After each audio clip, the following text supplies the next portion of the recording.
पंजाब कांग्रेस विधायकों से मुलाकात करेंगे राहुल गांधी। पार्टी में चल रही गुटबाजी को खत्म करने की होगी बैठक।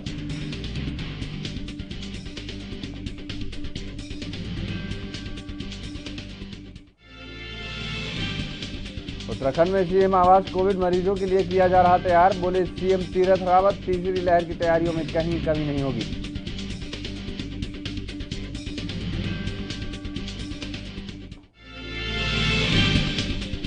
दिल्ली एनसीआर में जुलाई में दस्तक देगा मानसून। 30 जून तक उत्तर पश्चिम भारत में तेज बारिश के आसार।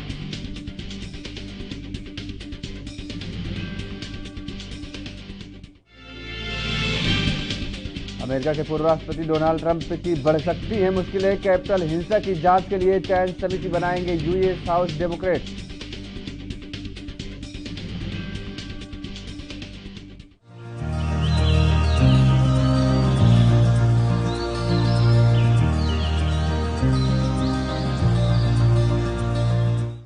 नमस्कार, आप देख रहे हैं एनबी न्यूज और मैं हूं आपके साथ योगेश पांडे। स्वागत है आपका नमस्कार भारत में। खबरों का रुख करेंगे। भारत के राष्ट्रपति रामनाथ कोविंद शुक्रवार को उत्तर प्रदेश के कानपुर स्थित अपने जन्म स्थान पहुंचेंगे। आपको बता दें कि 15 सालों में यह पहला मौका होगा जब देश का कोई राष्ट्रपति रेल यात्रा करेगा। वह यूपी में पुराने दोस्तों, स्कूल के सहपाठियों और रिश्तेदारों से मुलाकात करेंगे। वहीं देश में आज़ादी के बाद से कुछ राष्ट्रपति पहले भी ट्रेन से यात्रा करते रहे हैं। राष्ट्रपति कोविंद की विशेष ट्रेन दिल्ली के सफदरजंग रेलवे स्टेशन से 25 जून को चलेगी और शाम को कानपुर पहुंचेगी। इससे पहले साल 2006 में तत्कालीन राष्ट्रपति एपीजे अब्दुल कलाम ने विशेष ट्रेन से दिल्ली से देहरादून की यात्रा की थी। वहां उन्होंने भारतीय सैन्य अकादमी की पासिंग आउट परेड में शामिल हुए थे। हालांकि यह पहली बार नहीं है जब कोई भारतीय राष्ट्रपति के सैलून में सवार होकर देश का विभिन्न हिस्सों में लोगों से जुड़ने के लिए राष्ट्रपति द्वारा रेल यात्रा करने की एक पुरानी परंपरा है। यहां उन पूर्व राष्ट्रपतियों को याद किया जा रहा है जो पहले भी कई मौकों पर विशेष ट्रेन में सवार हो चुके हैं।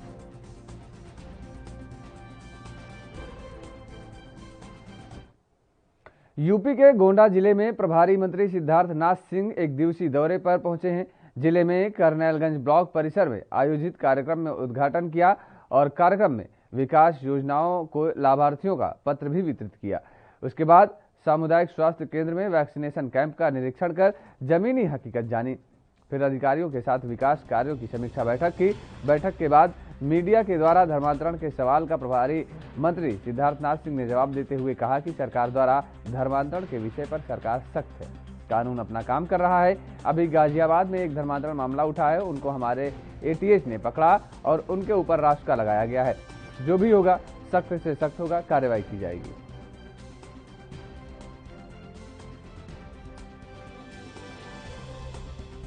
देखिए, हम लोगों को ये कार्य दिया गया है आदरणीय मुख्यमंत्री जी के और पार्टी के द्वारा कि सभी जो प्रभारी हैं वो प्रभार क्षेत्र में जाएंगे और हर ब्लॉक में वो 2-3 कार्य करेंगे। एक तो जो सरकार का काम है, जिस प्रकार से विकास के कार्य चल रहे हैं ब्लॉक के अंदर, उसकी समीक्षा। दूसरा, एक पार्टी का जो कार्य है उसको भी करना है, जिसमें अपने जो वहाँ के मंडल के लोग हैं और वहाँ पे कुछ वृक्षारोपण का कोई कार्यक्रम करना है।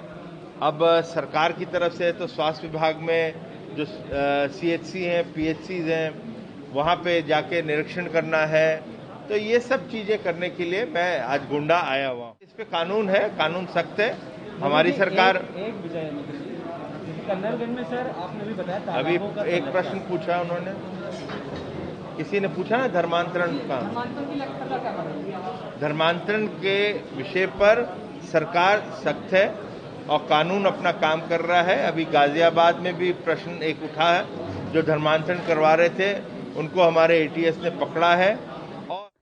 यूपी की योगी सरकार लगातार भूमाफियाओं पर शिकंजा कसती नजर आ रही है। अवैध भूमि व इमारतों पर सरकार कार्यवाही भी कर रही है, लेकिन इसके बावजूद गोंडा जिले में भूमाफिया लगातार सक्रिय नजर आ रहे हैं। खाली पड़ी नाजुल जमीन पर भूमाफियाओं की बुरी नजर बनी हुई है। ताजा मामला गोंडा नगर पालिका के पंतनगर मोहल्ले का है। यह भूमि जिले की राजधानी लखनऊ से जुड़ने वाले मुख्य मार्ग पर स्थित है, जिस पर अब तथाकथित भूमाफियाओं की बुरी नजर पड़ चुकी है। नगर पालिका परिषद के पूर्व अध्यक्ष रूपेश कुमार श्रीवास्तव उर्फ निर्मल ने इस पूरे प्रकरण भ्रष्टाचार में गंभीर आरोप लगाए हैं और अपर मुख्य सचिव को पत्र लिखकर निष्पक्ष जांच की मांग भी की है।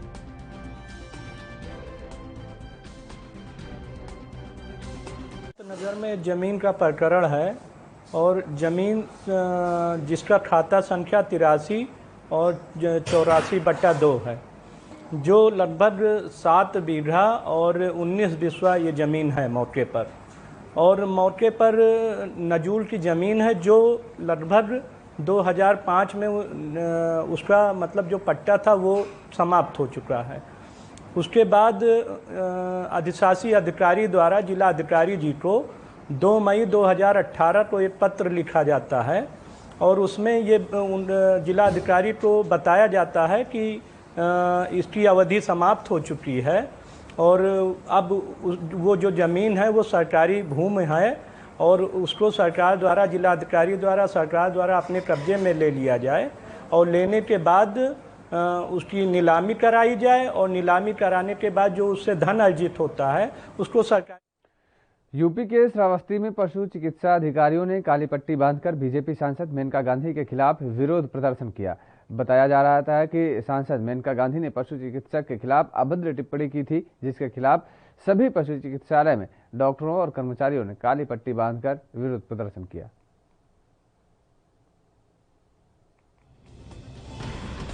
सांसद श्रीमती मेनका गांधी जी ने जो अभद्र भाषा का प्रयोग किया है एक पशु चिकित्सक के खिलाफ, उनको इस तरह का एक जिम्मेदार और लोकतांत्रिक उसमें उनको इस तरह कहने का कोई अधिकार नहीं। उन्होंने बहुत ही गलत भाषा का प्रयोग किया है जो कि बहुत ही निंदनीय है, भर्त्सना कर रहे हैं और बहुत ही अशोभनीय। एक सभ्य समाज में ऐसे आदमी को स्वीकार करना ये एक जहर और ये कैंसर के जैसा है। इनको बायकॉट करना, ऐसे असभ्य लोगों को इस समाज में रखने की कोई ज़रूरत नहीं है। इनके ऊपर यदि कानून का बोलबाला है तो इनके ऊपर कार्रवाई होनी चाहिए और ये एहसास होना चाहिए कि एक लोकतंत्र में कोई सांसद हो, मंत्री हो, कोई भी हो या एक आम नागरिक हो, अगर गलतियां कर रहा है तो अगर जग जाहिर हो रही गलतियां, अगर गलतियां प्रूफ हो रही तो उस पर इनके ऊपर कार्रवाई होनी चाहिए।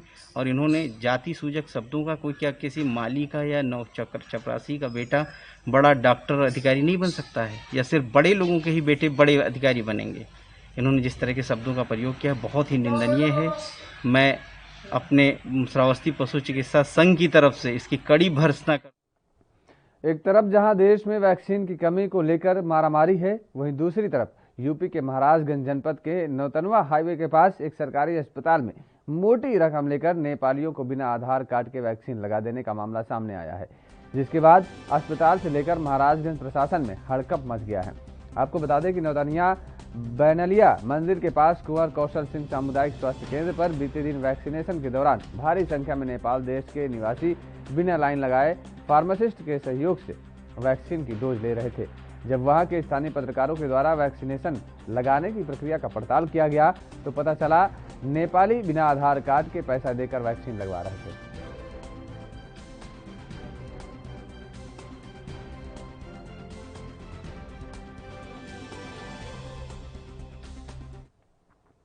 तो राष्ट्रीय राजधानी दिल्ली में दोपहर के बाद मौसम अचानक बदल गया। दिल्ली के कई इलाकों में तेज हवा के साथ धूल भरी आंधी चली।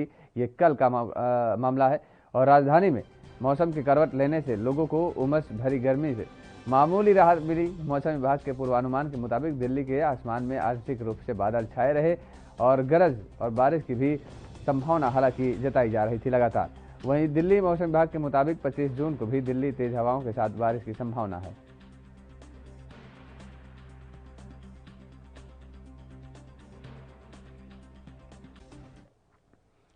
हरियाणा की आर्थिक नगरी साइबर सिटी गुरुग्राम को डूबने से बचाने के लिए नगर निगम और जेएमडी जल निकासी का प्रबंधन किया। इन्हीं प्रबंधों का जायजा लेने पहुंचे नगर निगम कमिश्नर मुकेश कुमार आहूजा ने शहर के विभिन्न इलाकों का जलभराव वाली पोकीटो का दौरा किया और इस मौके पर नगर निगम की इंजीनियरिंग विंग भी मौजूद रहे। आपको बता दें कि इस बार नगर निगम की ओर से बरसाती मौसम में जलभराव से निपटने के लिए पुख्ता तैयारी की जा रही है।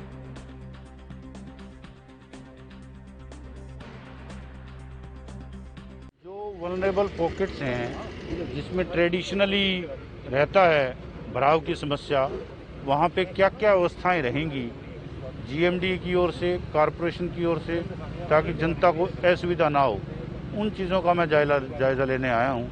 निगम के जो इंजीनियर्स हैं, सुपरटेंडिंग इंजीनियर्स और एक्शंस, ये भी मेरे साथ हैं, तो ठीक है, काम ठीक चल रहा है। सर बहुत सी जगह पर कंस्ट्रक्शन साइट चल रही है, किस तरह से चैलेंजिंग रहेगा? हाँ, जहाँ पे दिक्कतें आ रही हैं वहाँ हम जो वैकल्पिक व्यवस्था है वो कर रहे हैं, चाहे पंपिंग के जरिए हो या टेम्परेरी हमें कच्ची ड्रेन भी खोद के निकालना पड़े, या कई बार सीवर की भी हेल्प लेनी पड़ती है, सीवरेज लाइंस की, वो भी हम लेंगे, पर समस्या से लोगों को असुविधा ना हो, ये प्रयास रहेगा। इससे पहले भी कई अधिकारी दावा कर चुके थे जल भराव से गुरुग्राम को बचाएंगे, लेकिन मैं दावा नहीं कर रहा।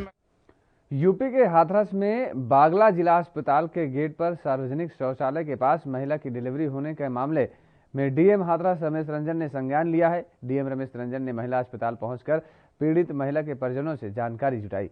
गेट पर महिला की डिलीवरी होने के मामले को लेकर लापरवाह स्टाफ को फटकार उन्होंने भी लगाई।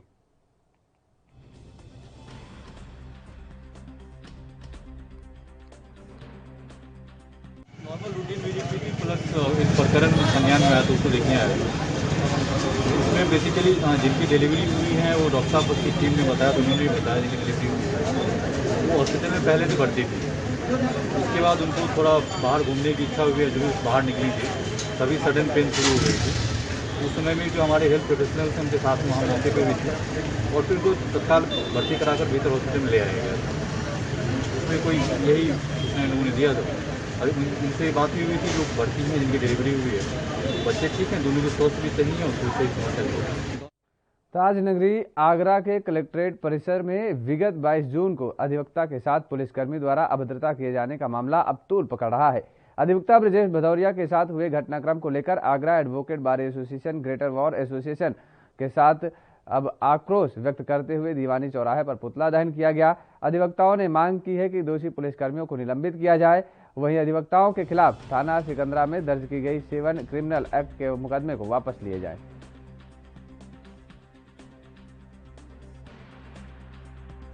मेरा नाम सचिन प्रताप सिंह भदौरिया, मैं एडवोकेट हूँ। परसों कलेक्ट्रेट के अंदर मेरे साथी ब्रजेश सिंह ने सिर्फ इतना पूछा था कि आप इन मुलजिमों को, ये मुलजिम जो आप बना रहे हैं, इनको कहाँ, किस थाने में लेके जा रहे हैं। इतना पूछने पे किसी पुलिसकर्मी ने उनके कोट खींच लिया, उनसे बदतमीजी करी, अभद्रता करी, गाली गलौज की। एसएसपी साहब के कार्यालय के सामने किसी भी अधिकारी ने 72 घंटे के अंदर इस मामले में ये नहीं पूछा कि अधिवक्ताओं आपके अंदर क्या रोष है। उसके बाद हमने अपनी बार में बात करी, पूरे वकील एकता, पूरी समाज इस बात से आहत है कि वकीलों के संग ऐसा हो रहा है। इसी बीच में थाना सिकंदरा में इंस्पेक्टर कमलेश ने हमारे ऊपर 7 CLA ऐसी मामलों में आपराधिक घटना लगा दी। क्या एक वकील का कर्तव्य होता है अपने क्लाइंट के बारे में पूछना, कहाँ जा रहे हैं? इतने में भी अगर वकील थाने कचहरी जाने के लिए अगर प्रतिबंधित करना चाहते हैं तो ये नहीं चलेगा। आज आगरा के अंदर सभी अधिवक्ताओं ने इकट्ठा होकर पुलिस का विरोध किया है। अगर मेरे ऊपर से और मेरे साथियों के ऊपर मुकदमे नहीं हटे तो सोमवार को मुख्यमंत्री योगी आदित्यनाथ जी से टाइम मिल चुका है, प्रमुख सचिव से टाइम मिल चुका है, अधिवक्ता लखनऊ जाएंगे, पूरी बात को रखेंगे, ये आंदोलन जारी रहेगा।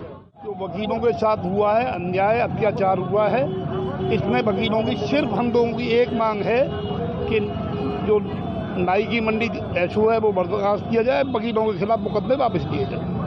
इसके अलावा हम कहीं किसी से कोई विवाद नहीं चाहते, लेकिन पुलिस नहीं मानता, हम आगे आंदोलन बढ़ाएंगे, देखेंगे कैसे चलाते हैं।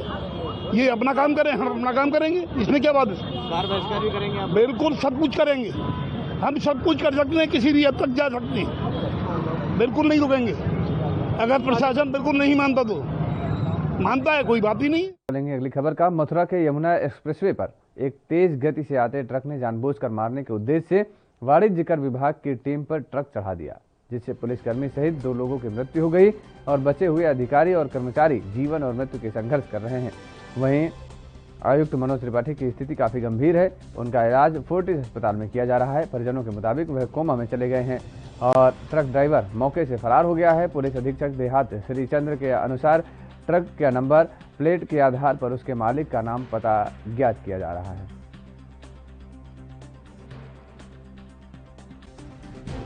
रात्रि में 11:30 से 12 बजे के बीच जनपद मथुरा के थाना नौशील पे जो एक्सप्रेसवे है आगरा से दिल्ली की तरफ जा रहा है, बिल्कुल चप्पल बॉर्डर से जस्ट पहले एक कमर्शियल टैक्सी की जो टीम है वो यहाँ पर चेकिंग कर रही थी, 7 मेंबर की टीम थी।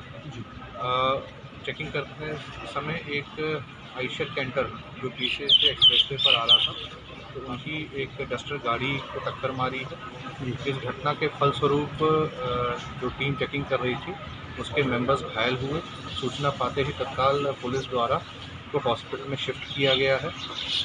घटना के कारण इसमें 2 व्यक्तियों की दुखद मृत्यु हुई है। एक उनमें से कमर्शियल टैक्स के ऑफिसर हैं और एक कांस्टेबल है। बाकी जो टीम के मेंबर्स हैं उनकी इलाज जो है हॉस्पिटल में चल रहा है। हमारे द्वारा लगातार डॉक्टर से बात की जा रही है। घटनास्थल का निरीक्षण हमारे और डीएम साहब द्वारा और बाकी अधिकारियों द्वारा किया गया है। इस संबंध में जो विभाग के अधिकारी हैं उनको भी सूचित कर दिया गया है, उनकी भी टीम आ रही है। घटना से संबंधित सभी पहलुओं की जानकारी की जा रही है, एविडेंसेस जुटाए जा रहे हैं। अग्रिम विधिक कार्रवाई सभी पहलुओं को। यूपी के श्रावस्ती जिले में जिला पंचायत अध्यक्ष पद के लिए पर्चा बिक्री में बड़ा खेल हो रहा है। यहां जिला पंचायत पद के उम्मीदवार को ही पर्चा नहीं मिल रहा, वहीं लेकिन कलेक्ट्रेट में पर्चा बिक्री करने के लिए अधिकारी ही मौजूद नहीं है।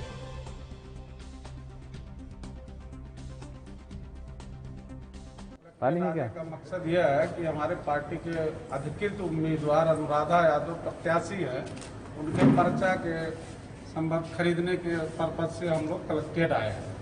कलेक्ट्रेट में आए हैं, यहाँ निर्वाचन कार्यालय जो स्थापित किए हैं हमारे जिले के जिलाधिकारी महोदय या कप्तान साहब या सीडीओ साहब या कोई अन्य अधिकारी हमारे, वहाँ पर कोई है ही नहीं।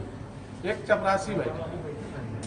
क्या समय हो रहा है और कितने बजे से कितने बजे तक पर्चा खरीद का समय रखा गया है? 1 बजे रहे हैं इस समय। अभी तक वहाँ कोई अधिकारी सीट पर नहीं बैठे हैं, क्योंकि आप भी देख सकते हैं, आप हमारे जिले के सम्मानित पत्रकार बंधु हैं, आपको भी जानकारी होना चाहिए।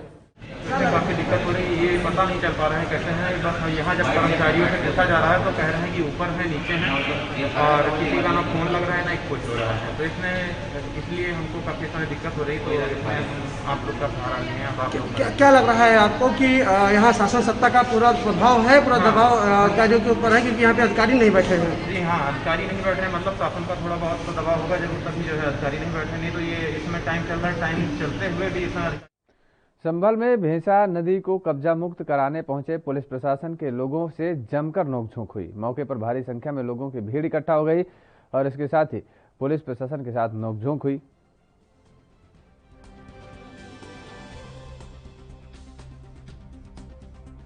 तो विधायक समेत कई पुलिस भेंसा नदी का ये कब्जा मुक्त कराने का मामला है, जहां पर पुलिस पहुंची थी मुक्त कराने जमीन, और पुलिस से सपा विधायक की जमकर नोकझोंक हुई है। इस दौरान विधायक समेत कई को पुलिस ने कस्टडी में लिया है। दरअसल ये पूरा मामला संभल से है, उत्तर प्रदेश के।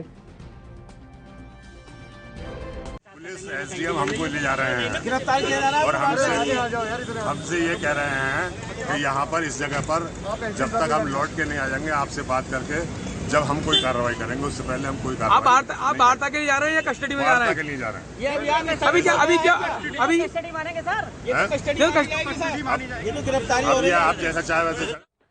पीएम मोदी के साथ बैठक के बाद कांग्रेस नेता गुलाम नबी आजाद ने कहा कि जम्मू कश्मीर को पूर्ण राज्य का दर्जा जल्द वापस मिले, वहां विधानसभा चुनाव तुरंत कराए जाएं और इसके साथ ही कश्मीरी पंडितों की वापसी और पुनर्वास का व्यवस्था हो।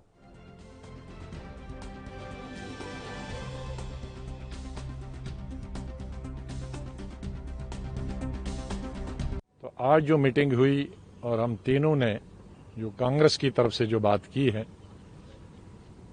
बहुत सारी चीजें हमने बताई कि किस तरह से स्टेट डिसॉल्व हुई है, वो नहीं होनी चाहिए थी। इलेक्टेड रिप्रेजेंटेटिव्स थे, उनसे पूछे बगैर किया गया। लेकिन अंत में वो तमाम चीजों के कहने के बाद हमने 5 बड़ी मांगे सरकार के सामने रखी। एक बड़ी मांग थी कि स्टेटहुड जल्दी देना चाहिए। हम लोगों ने ये बताया कि भाई सदन के अंदर गृह मंत्री जी ने भी और प्राइम मिनिस्टर ने भी ये आश्वासन दिलाया था हमको कि हम स्टेटहुड बहाल करेंगे एक समय पे।